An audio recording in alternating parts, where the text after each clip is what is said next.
Hello everyone and welcome to the first edition of the DiveBomb Power Rankings podcast. I'm Dan Jones and I'm joined by Ollie Radley and Owen Bradley. Say hi. Hi. Hi, how's it going, guys? So, for the previous few months, we have been putting the power rankings on our Instagram at Project DiveBomb, but now we have developed onto a podcast to chat on the top 10 that month and what happened that month, whilst telling you why we put each driver in that position. So we're going to recap the month, look at our top 10 rankings, and look forward to the next month. So Australia was a great race. It was Leclerc's absolutely dominant performance, which was, I believe, a Grand Slam. Which was, he continues to prove that Ferrari is an exceptional car. Maybe not so much with the porpoising at the end of the straight, but it was a great race, wasn't it, Dan? Yeah, it was certainly an interesting one. Leclerc was the main highlight. He dominated start to finish. No one really looked like catching up to him, particularly after the retirement of Max Verstappen, his second car failure in 3 races. Not the ideal reaction to his title last season. Obviously, he had the failure in the closing laps in Bahrain. He won in Saudi Arabia.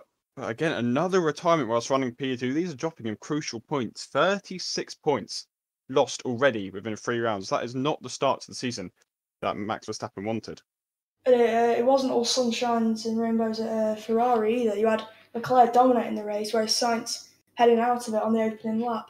The poor quali put him, I think, 9th or 10th, and then put on the hards to start, losing positions, and then a spin at the turn 10, 11 chicane saw him beached in the gravel trap and just out of the race. Someone it was a very good weekend for, though, was George Russell, who picked up his first Mercedes podium, which is very strange considering how that car is clearly not too great, as we've seen with Hamilton's struggles so far this season. And obviously it's his first year in Mercedes, so this has been a very interesting difference between a very experienced Lewis and a new George Russell. Yeah, another person who was a really good race for was Alex Albon. Williams have been, I'd say, the worst team this year, along with the Astons. But a really remarkable tyre strategy, staying on the hards for every lap until the last lap when he pitted onto the softs. And he still got P10. A bold and wild strategy, but a really important point for Williams. Points will probably be few and far between for them, but Alex Albon's F1 return, I think, really has been better than expected. And considering the dejection he received at Red Bull, it was a really, really good performance. Yeah, of course, and staying on that tyre for the entire race is something that not many people could do. I mean, people call Sergio Perez the tyre whisperer, but that title might have to move to Alex Albon for sure. Yeah, an excellent performance from Albon. I can't believe it. It's like he's really, really had a good start to the year, and we're going to move on to Imola now, where Albon's performance probably wasn't as amazing, but still a really, really good weekend, a really interesting weekend as well, including the first sprint qualifying of the year. So obviously we had the Friday session to kick off the sprint. It was a bit of a crazy qualifying session, wet dry, but Verstappen did take pole in the end, despite having to lift on the run down to Ravazza. But it was Leclerc who took the start on the sprint, got Verstappen into Tamburello, and with 3 laps to go, Verstappen overtook Leclerc back into Tamburello. It did seem like the faster car race, and it upset the Tifosi quite a bit, but it was a really fun sprint race, probably the best one I think we've had, including the ones from last season. Verstappen's sprint performance was followed by another dominant victory. Another Grand Slam, 2 in a row. This time it was for Verstappen. Dominated from start to finish. No one looked close to catching a Dutchman this weekend, apart from Leclerc in the sprint. But it was a really, really excellent performance. And there was more upset for the Tifosi following that sprint race. Leclerc had such a good performance up until he fell behind Max. And it seemed like he just collapsed under the pressure slightly as he span at the exit of a chicane. at the Imola circuit, and it could be our first look at just how the championship pressures of someone who would be very new to it with Leclerc. This could affect him in a certain way. And it was not sunshine and rainbows for the Ferrari with Sainz, was it, Ollie? No, if Australia was bad, Imola was horrific for Sainz. A crash in quali down at Ravazza, a very unforced error for Sainz, put him right out of contention straight away. And then a lap 1 incident with Daniel Ricciardo saw him beached at the gravel trap again at Tamburello this time, and didn't even see 2 corners before his race was over. So an even worse start to the season for Sainz than Verstappen with his power issues. But yeah, Sainz, you'd think with a championship winning car that he's probably got, he should be doing a lot better than he is. But he seems to be crumbling under the pressure.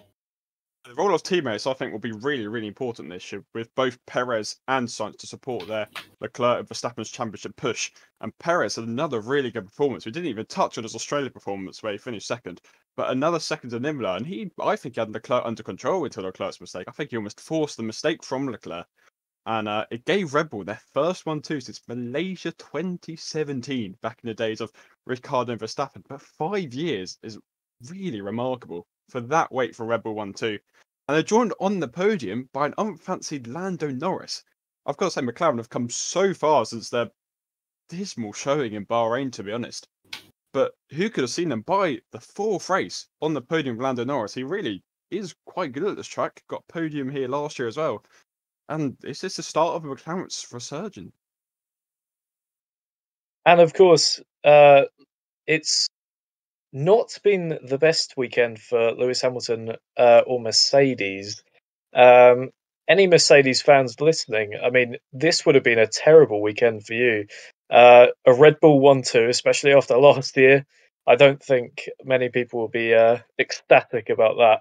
And Lewis Hamilton ended up in 14th. He just got held behind Pierre Gasly, stuck in that DRS train, and it was such a shame to see this.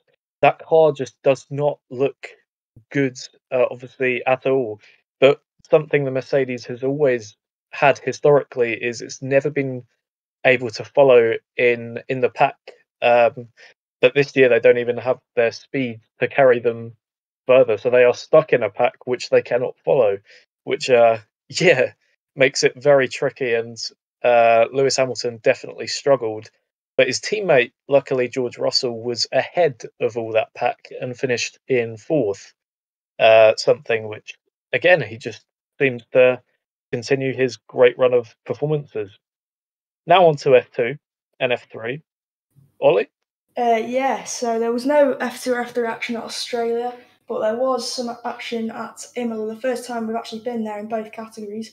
It was pretty standard proceedings in both series. Porsche feature race win puts him on top of the championship after 3 rounds. And in F3, it was Roman Stanek who won, and we'll get onto him a little bit later. Now it's time to go over to the States and IndyCar. Just the one race in April, at Long Beach, the Acura Grand Prix of Long Beach.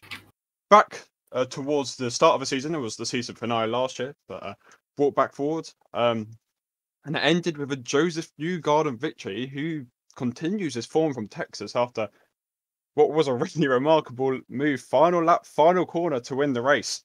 And he continued his form with a victory in Long Beach. But the man who had a terrible afternoon was Colton Herta. Yet again, a stupid mistake on a street course, too aggressive, wouldn't admit defeat and crashed into the wall yet again. It's too consistent with Colton Herta for me. Another crash, another crash, another crash. If he wants to be a championship contender, if he wants to be an F1, he's got to iron these mistakes out, these constant stupid mistakes. He needs to understand that he doesn't have to be the quickest all the time. Not every lap does he have to be the quickest driver. He's just got to be consistent, which is what lacks him. Many of you will be happy to know that Roman Grosjean got podium. He finished second place. He was chasing Newgarden right till the very end. But Grosjean's kind of resurgence in the States has been quite remarkable. And him and Andretti look like a promising prospect for future years. And one of my personal highlights of the race was Simon Pagenaud spinning into the famous garden at Long Beach after contact with Takuma Sato. And someone called it a new garden, which I found pretty funny. So there we go. One of the odder moments I think you'll ever see in IndyCar. Let's head back over to Europe then. There were 3 Formula E races this month. Rome, of course, had a double header like it did last year. The big story, Mitch Evans with a double win. Almost unheard of in Formula E sometimes. He scored just 1 point for Indiria in Mexico the first 3 races, and then bang, 50 in the very next double header. So very impressive stuff from the Kiwi. Then Robin Freitz also double podium in the Envision car. Very impressive stuff. Next up, Monaco at the very, very end of the month. Just proved that Monaco is not the problem when it comes to the boring races that we get in F1. The smaller cars in Formula E providing yet more action. Stoffel Van Dorn won the race, just drove a very consistent, strong race, which he often does. Evans made it 3 podiums from 3 in the month of April, with a second place from pole position at Monaco. And Pascal Wehrlein as well, very unfortunate. An issue for his Porsche from the lead with 20 minutes to go sent him tumbling out of the points. And yeah, out of contention to be in the top 4 that we've got in the championship now, where you've got Van Dorn on 81 points and Freitz in 4th with 71 points. Verne and Evans are in between them. Then one WRC round this month, not much to report other than Kalle Rovanperä absolutely dominating the weekend in Croatia. Led all but one stage after a mistake in the penultimate stage, saw Oyt Tanak take the lead late on, but the Finnish maestro Kalle Rovanperä retook the lead and secured his second rally win of the season. We now get into the news segment of the podcast, which we saw Valentino Rossi have his GT World Challenge debut, his first full season in the GT category. Was very interesting to watch. He made a pit stop error, unfortunately, which he missed his pit box, which was quite funny, but also very heartbreaking to see. So he unfortunately ended up in 17th, but he was still very quick, less than a second away from his teammates. Exceptional racing from him. We also had Sebastian Loeb, the 9-time World Rally champion, debut in DTM, and he ended up 16th. So just proving that these legends, Valentino Rossi, Sebastian Loeb, they are just so good, not just in one category, but in many. And of course, we also had the Generation 3 Formula E reveal, which, well, I mean, we'll see. Formula E has been very interesting recently, and Generation 3 hopefully will improve the cars and the racing. They looked a bit strange, especially the front wing looks a bit blocky, but we'll see about that. Boxy, the entire car is just all straight lines everywhere. It's aerodynamics are just it's an interesting shape. I'm intrigued to see how that races though. 200 miles an hour in an electric car is impressive, and hopefully we'll see some really good racing. Because Formula E has kind of been known for chaotic racing, which is neither good or bad, but we'll see what it's like as they want to become more similar to F1 in some ways. So it'd be really interesting to see what the Gen 3 cars can do. Next then, let's move on to the main event, the power rankings for April. At number 10 then, we've got F3's Roman Stanek. We mentioned him earlier when we were talking about Imola. He took a F3 feature race win, and we thought that warranted him a place on our list at number 10. The Czech racer driving for Trident this year, he's doing very well so far with that, of course, taking the feature race win and getting him the number 10 spot. At number 9 is, of course, we could not not put him on the list even. Is Fabio Quartararo, because of simply that Portugal domination, especially with that Yamaha. Oh my lord, the rest of the Yamahas on that grid just are so bad, and it's something that I think we've seen over the last 2 years with Valentino Rossi's drop off of pace. So yeah, we simply could not ignore that heroic act of dragging that thing up to a win. At number 8, we have got Roman Grosjean. As we said, driving for Andretti Autosport in the IndyCar Series, and his second place in Long Beach was a particularly impressive performance. He was right in the mix for the win. We didn't really know if he was going to win to the final few laps. Just ran out, pushed to pass, and that basically was the end for him. But a brilliant start to the season, a 5th in St. Pete's, followed by the 2nd in Long Beach, and he's looking really good for his Andretti outfit to push for wins later on the season. So he ends up number 8. At number 7 is Alex Rins, a guy who, for some reason, every time he got near the lead of the race, he historically has crashed out every time. He seems to not deal well with pressure. But somehow he's ended up with 3 top 4s, 2 of those being podiums. So how he's dragging that Suzuki up to there, and he's not falling off is very good, and it's good to see his growth in the sport. We're now getting into the business end of our list then. At number 6, we've got Formula E's Robin Freins. Of course, we've had 3 races this month. At Rome, the double header, the first 2, he got a double podium in 2nd and 3rd. And then finally, to end the month, a 4th place at the prestigious Monaco circuit with a fastest lap, just to add a bit of... Yeah, I've got to say, France has been such an impressive performer this season. What I always notice about France is his consistency in results. We always see him lurking about the top 4, the top 5. He doesn't really win races. In fact, he hasn't won since the last race of 2019. That's how long ago he last won, despite being considered one of the best drivers in the Formula E. But so far this year, a 2nd at Diriyah, a 2nd in Rome, a 3rd in Rome, a 4th in Monaco, and a 7th in Mexico City. That is consistency at its finest, and consistency is so important for championship pushers, and that could really help France if he wants to do that. Number 5 on our list is Joseph Newgarden. We talked about his excellent start to the season at Texas Motor Speedway, but his win in Long Beach was epic. Dominated despite pressure from her, despite pressure from Grosjean, and another victory puts him in the lead of the championship, and the 2-time champion would certainly be looking to add to his 2 titles and add a potential 3rd in 2022. The 4th spot, we mentioned him earlier, he dominated the Rally Croatia. It's Kalle Rovanperä driving for Toyota. As we said earlier, he just dominated the whole event from pretty much start to finish. And he was on the rankings back in February at the 3rd spot, if I recall correctly. And he's back at it again at number 4 this time. And now we head to the podium, the top 3 on our list. At number 3 is, drum roll, Charles Leclerc. Simply because of that Australia win, and it was exceptional. He did have this Australia win, but Dan, he also had this Imola spin. Whee!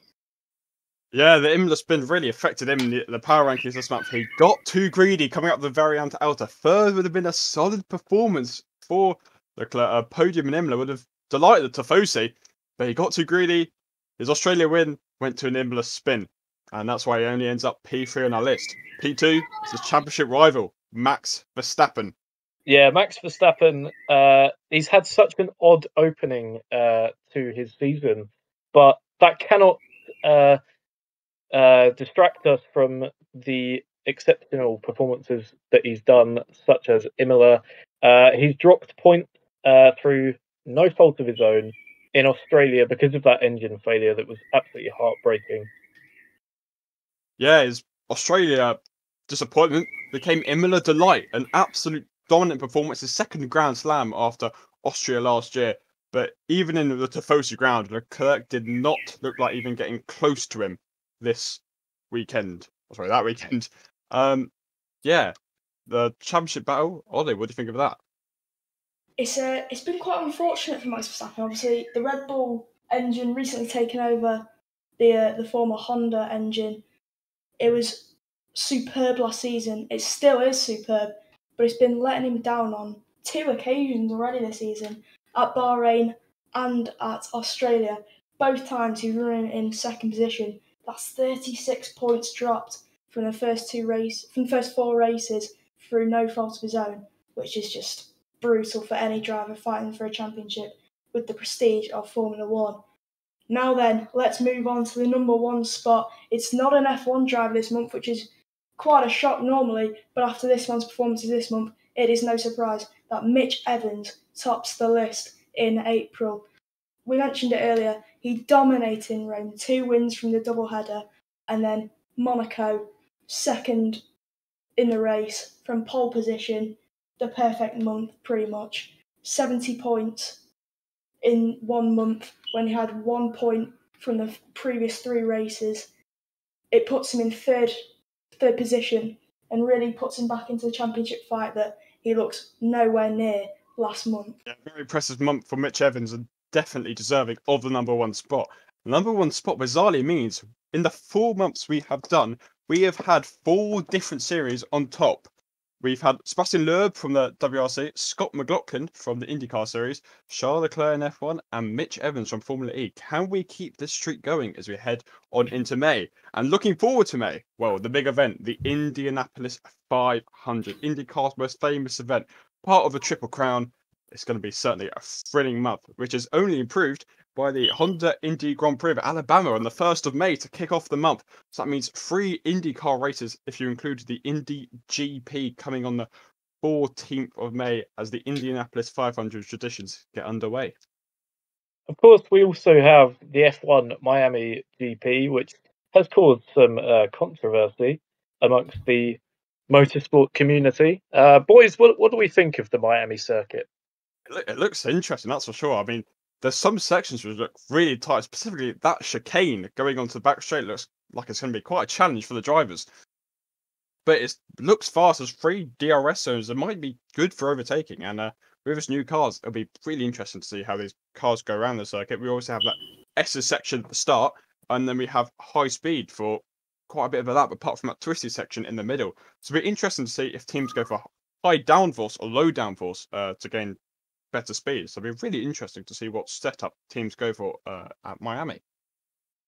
Of course, unfortunately for massive motorsport fans who watch loads of different series, I believe the Monaco Grand Prix gets underway on the same day at a very similar time to the Indy 500. Dan, is that true? I believe it is.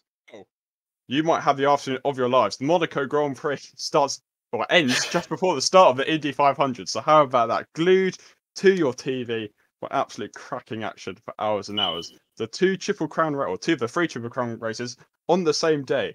How about that for a binge afternoon of motorsports? So that's all we have time for. Thanks for tuning in, everyone. We hope you enjoyed this first edition of the DiveBomb Monthly Power Rankings podcast.